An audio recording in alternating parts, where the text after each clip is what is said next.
ঐতিহ্যবাহী কদমতলী গ্রামের সম্মানিত মুরব্বিয়ান ইকরাম, মুসল্লিয়ান ইজাম, আমার নৌজওয়ান ভাইরা, পর্দার আড়ালে অবস্থানরত আবিদা সালিহা আমার পর্দানিসীন মা বোনেরা, স্কুল মাদ্রাসায় অধ্যয়নরত আমার প্রাণপ্রিয় ছাত্রছাত্রী ভাই বোনেরা, যে যেখান থেকে আমাদের আলোচনা শুনতেছেন সবাইকে আন্তরিক মুবারকবাদ।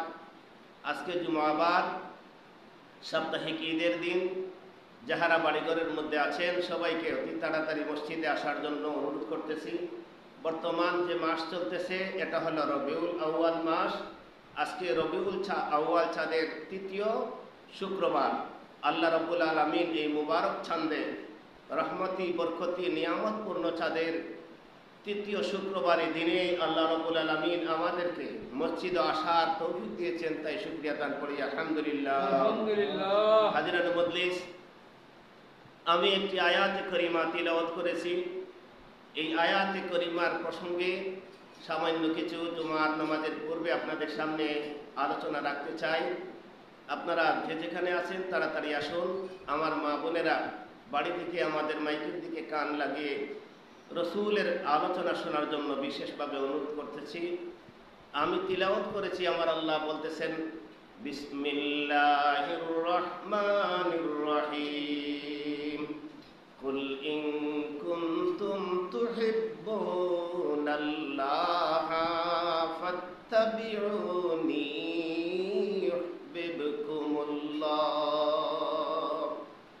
আমার আল্লাহ বলতেছেন, ওগো আমার নবী, আপনার উম্মতদেরকে জানিয়ে দিন, ইন কুনতুম তুহিব্বুনাল্লাহ, যদি তোমরা আল্লাহকে মহব্বত করতে চাও, আল্লাহকে ভালোবাসতে চাও, আল্লাহর সাথে প্রেম প্রীতি স্থাপন করতে চাও, ফাত্তাবিউনি, আমার অনুকরণ করো। বলি না সুবহানাল্লাহ। কে বলতেছেন? আমার আল্লাহ বলতেছেন যে যদি ওগো নবী আপনি বলে দিন, যদি তাহারা আমি আল্লাহকে মহব্বত করতে চায়, আমার ভালোবাসা লাভ করতে চায়, আমাকে পেতে চায়, তাহলে যেন তারা আপনার অনুকরণ করে। তাই শেষ নয়, আমার আল্লাহ বলতেছেন, ওয়ায়াগফির লাকুম যুনুবাকুম ওয়াল্লাহু গফুরুর রহিম।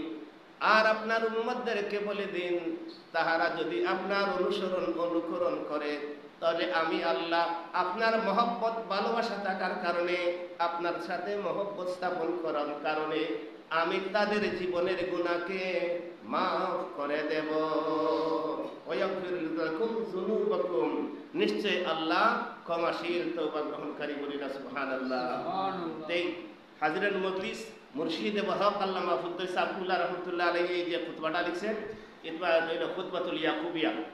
এই মুর্শিদে বহক আল্লামা ফুদ্দুস আব্দুল্লাহ রাহমাতুল্লাহ আলাইহি এই খুতবাটা লিখেছেন। এই এক একটি বিষয়ের উপর এক একটি খুতবা রচিত রয়েছে।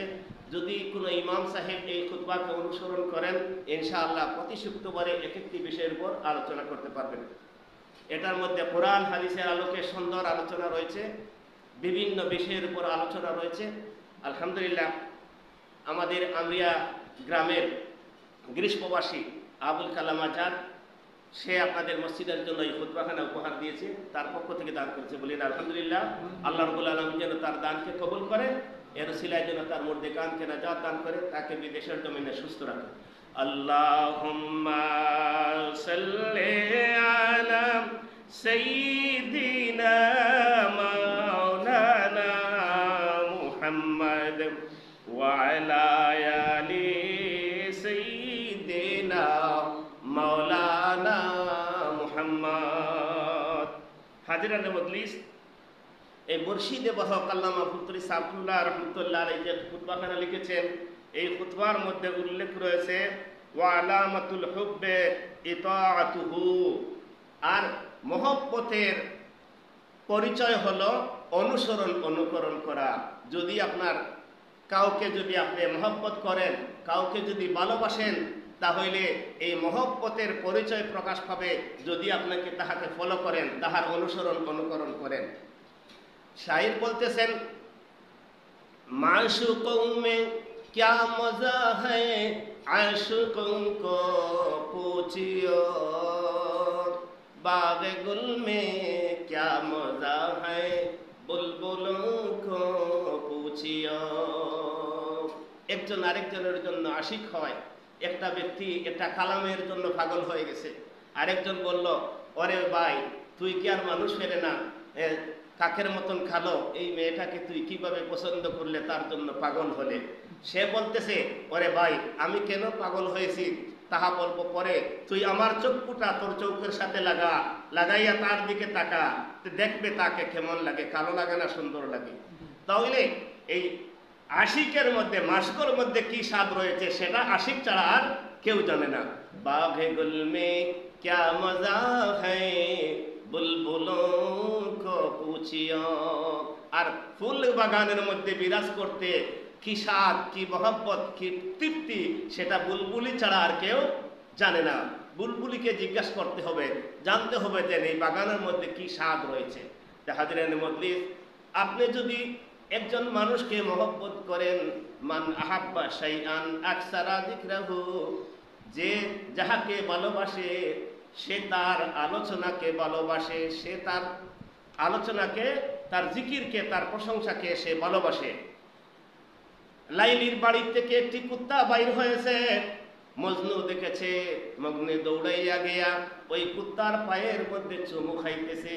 আরেকজনে জিজ্ঞাসা করে, ওরে পাগল তুই এমন পাগল হইলি যে পাগল হওয়ার কারণে লাইলের বাড়ির থেকে যে কুত্তাটা বাইর হয়ে এসেছে তুই ওই কুত্তার পায়ে চুমা খাইতেছ। সে বলল, তুমি আমার মতো যদি পাগল হইতে তাহলে এমন বলতে না। এই কুত্তার মধ্যে কি স্বাদ রয়েছে, কি তৃপ্তি রয়েছে সেটা আমি জানি। আমি আমার লাইলির বাড়িতে সম্ভব হয় না যাওয়া, তার বাবা আমাকে নিষেধ করেছে তার বাড়ি পর্যন্ত পৌঁছতে। আমার লাইলি যেদিকে চলাফেরা করেছে সেদিকে হেঁটে হেঁটে এই কুত্তাটা এসেছে। এই কুত্তার পায়ের সাথে আমার লাইলির পায়ের সুঘ্রাণ রয়েছে। এইভাবে আপনি যদি একজন মানুষকে মহব্বত করেন তাহলে তার প্রতি এই ধরনের আন্তরিকতা থাকতে হবে। আমরা সবাই বলি আমরা রসুলকে ভালোবাসি, কিন্তু আমাদের মধ্যে মুখে ভালোবাসা আছে কিন্তু অন্তরে ভালোবাসা নাই। নবীর সুন্নত নাই, নবীর আদেশ হুকুম আহকাম আমরা মানি না। আমার বাবারা, নবীকে যদি আমরা প্রকৃত ভালোবাসি তাহলে নবীর অনুসরণ করতে হবে, নবীর অনুসরণ করতে হবে, নবীর অনুকরণ করতে হবে, তাহলে আপনার আমার জীবন সার্থক হবে। আমার নবীজি বলতেছেন, লা ইউমিনু আহাদুকুম হাত্তা আকুনা হাব্বা ইলাইহি মিন ওয়ালিদিহি ওয়া ওয়ালাদিহি ওয়ান নাসি আজমাইন। তোমাদের মধ্যে কেহ প্রকৃত ঈমানদার হবে না যতক্ষণ পর্যন্ত সে তার স্ত্রী, পুত্র, ছেলে সন্তান, মা বাবা হইতে আমি নবীকে বেশি মহব্বত না করবে। বলি না সুবহানাল্লাহ। তাই প্রকৃত ঈমানদার হতে হলে কি করতে হবে? স্ত্রী, পুত্র, সন্তান, মা বাবা, আত্মীয় স্বজনের চাইতে নবীকে বেশি বেশি মহব্বত করতে হবে। আর নবীকে মহব্বত করার পরিচয় হলো নবীর ইতাআত করা, নবীর অনুসরণ করা। নবী বলেছেন আমাদেরকে নামাজ আদায় করার জন্য। আমরা যদি 5 ওয়াক্ত সঠিকভাবে নামাজ আদায় করি তাহলে সেটা হবে নবীর অনুসরণ। আমরা যদি সুন্নতি তকি পড়ি, পাঞ্জাবি পড়ি এবং ঘুষ খাই না, সুদ খাই না এবং মিথ্যা কথা বলি না, নবীর সুন্নত মতো জীবনযাপন করি, তাহলে সেটা হবে হব্বে রাসূলের পরিচয়। আর আমার মুর্শিদ কিবলা রাহমাতুল্লাহ আলাইহি লিখেছেন, নবীর ভালোবাসা যদি একজনের মধ্যে থাকে, সে যদি মানুষ না হয়ে অন্য কিছু হয়, মানুষ না হয়ে যদি অন্য কিছু হয়, তবুও নবীর ভালোবাসা থাকার কারণে সে জান্নাতে প্রবেশ করবে। বলি না সুবহানাল্লাহ। এই পাহাড় আমাকে মহব্বত করে আর আমিও পাহাড়কে, উহুদ পাহাড়কে মহব্বত করি। বলি না সুবহানাল্লাহ। মসজিদে নববীর মিম্বর স্থাপন করার পূর্বে খেজুরের একটা ডাল, একটা টুকরা, যেমন আমরা গাছের একটা হাড়ি হইয়া থাকে, এইভাবে খেজুর গাছের একটা হাড়ি বা একটা টুকরা বা একটা অংশ আল্লাহর নবীর মিম্বরের মসজিদের সামনে ছিল। ওই টুকরার মধ্যে হেলান দিয়া নবী খুতবা দিতেন। তারপরে যখন মসজিদে নববী সুন্দর করা হইল, নবী বসার জন্য মিম্বর স্থাপন করা হইল, এই উস্তুনে হান্নানাটা পিছনে পড়ে গেল। আমার নবীজি একদিন খুতবা দিতেছেন, বয়ান করতেছেন, হঠাৎ পিছন থেকে মানুষের হুবহু মানুষের মতন কান্নার আওয়াজ শোনা যায়। আল্লাহর নবী পিছন দিকে তাকাইলেন, কোনো মানুষ দেখা যায় না, কিন্তু আওয়াজ শোনা যায়। তারপরে গভীরভাবে তাকাইয়া দেখলেন এই মরা খেজুর গাছের টুকরা থেকে কান্নার আওয়াজ আসতেছে। বলি না সুবহানাল্লাহ। আল্লাহর নবী খেজুরের মেম্বর থেকে উঠে গিয়ে ওই উস্তুনে হান্নানাকে জড়িয়ে ধরে বললেন, ওরে উস্তুনে হান্নানা, তুমি কাঁদো কেন, তোমার কি হয়েছে? উস্তুনে হান্নানা বলল, ইয়া রাসূলুল্লাহ, ইয়া হাবিবাল্লাহ, মিম্বর স্থাপন হওয়ার পূর্বে আপনি আমার গায়ে হেলান দিয়ে খুতবা দিতেন, আমি আপনার রহমতের ছোঁয়া পাইতাম, আপনার নুরানি বদনটা আমার শরীরের মধ্যে লাগতো, কিন্তু এখন মিম্বর হওয়ার কারণে আপনি আমাকে ত্যাগ করে মিম্বরে চলে গেছেন, এই বিরহে আমি কাঁদতেছি। বলি না সুবহানাল্লাহ। আল্লাহর নবী বললেন, ওরে উস্তুনে হান্নানা, তুমি কি চাও?